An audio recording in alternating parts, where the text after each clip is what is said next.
ಈಗ ಎಸ್ಐಆರ್ ಮೇಲೆ ಯಾವುದೇ ರೀತಿಯಾದ ಆಕ್ಷನ್ ತಗೊಂಡಿಲ್ಲ ಸರ್. ಮಂದಿರ ಮಸೀದಿಗಳು ಚೌಕಿಗಳು ಎಲ್ಲಾ ಕಡೆ ಮಾಡ್ತಾ ಇದ್ದಾರೆ ಸರ್.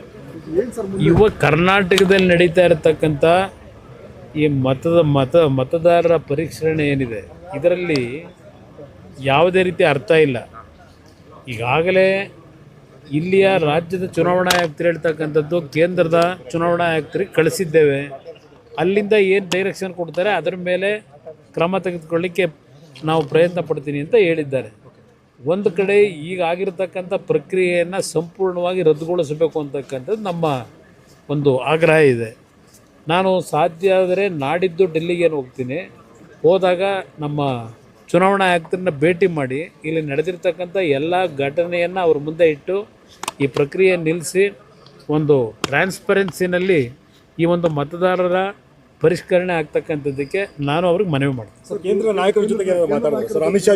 ಇದು ಕೇಂದ್ರದ ನಾಯಕರಿಗಿಂತ ಹೆಚ್ಚಾಗಿ ಚುನಾವಣಾ ಆಯುಕ್ತರು ಮಾಡಬೇಕಾದಂಥ ತೀರ್ಮಾನ, ಸರ್ಕಾರ ಮಾಡೋ ತೀರ್ಮಾನ ಅಲ್ಲ.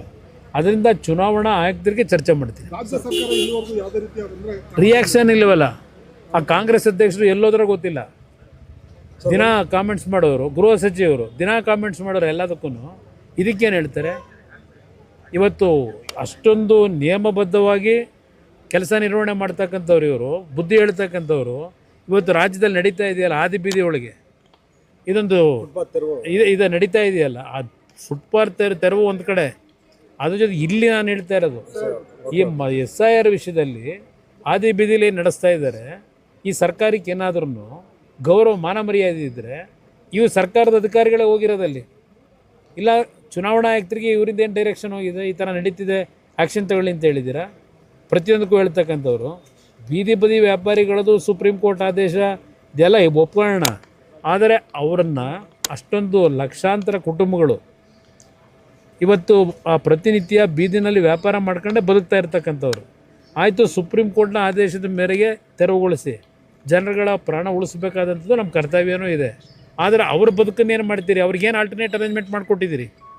ಎಲ್ಲಿ ಕಳಿಸ್ತೀರಿ ಅವ್ರನ್ನ ಅಷ್ಟು ಜನನ? ಇದು ಇರ್ತಕ್ಕಂಥದ್ದು. ಅದರಿಂದ ಸರ್ಕಾರ ಕಾನೂನಿನ ಬಗ್ಗೆ ಚರ್ಚೆ ಮಾಡೋರು ಬದುಕಿನ ಬಗ್ಗೆ ಇವತ್ತು ಏನು ಜೀವನ ಮಾಡಬೇಕಾದಂಥವ್ರಿಗೆ ಅವ್ರಿಗೆ ಆಲ್ಟರ್ನೇಟ್ ಅರೇಂಜ್ಮೆಂಟ್ ಮಾಡಿಕೊಡ್ಬೇಕಲ್ಲ, ಅದ್ರ ಬಗ್ಗೆ ಇವತ್ತಿನವ್ರಿಗೆ ಏನು ಚರ್ಚೆ ಇಲ್ಲ. ಏನು ಮಾಡ್ತೀವಿ ಅಂತೇಳಿ ಏಕಾಏಕಿ ಅವ್ರನ್ನ ಖಾಲಿ ಮಾಡಿಸಿ ಅವ್ರು ಎಲ್ಲಿಗೆ ಹೋಗಬೇಕು? ಅದಕ್ಕೆ ಪರಿಹಾರ ಕೊಡಬೇಕು ಅನ್ನೋದು ನಾನು ಒಂದು ಸರ್ಕಾರಕ್ಕೆ ಸರಿಯಾಗಿ ಕೊಡೋದು. ಏನಾಗಿದೆ? ಏನು ಯಾವ ಸಾಧನೆ ಆಗಿದೆ? ಸಾಧನೆ ಏನು ಮಾಡವ್ರೆ? ಬರೀ ಘೋಷಣೆಗಳು ಯಾವುದು ಇಂಪ್ಲಿಮೆಂಟ್ ಆಗಿದೆ? 76,000 ಉದ್ಯೋಗ ಅಲ್ವಾ?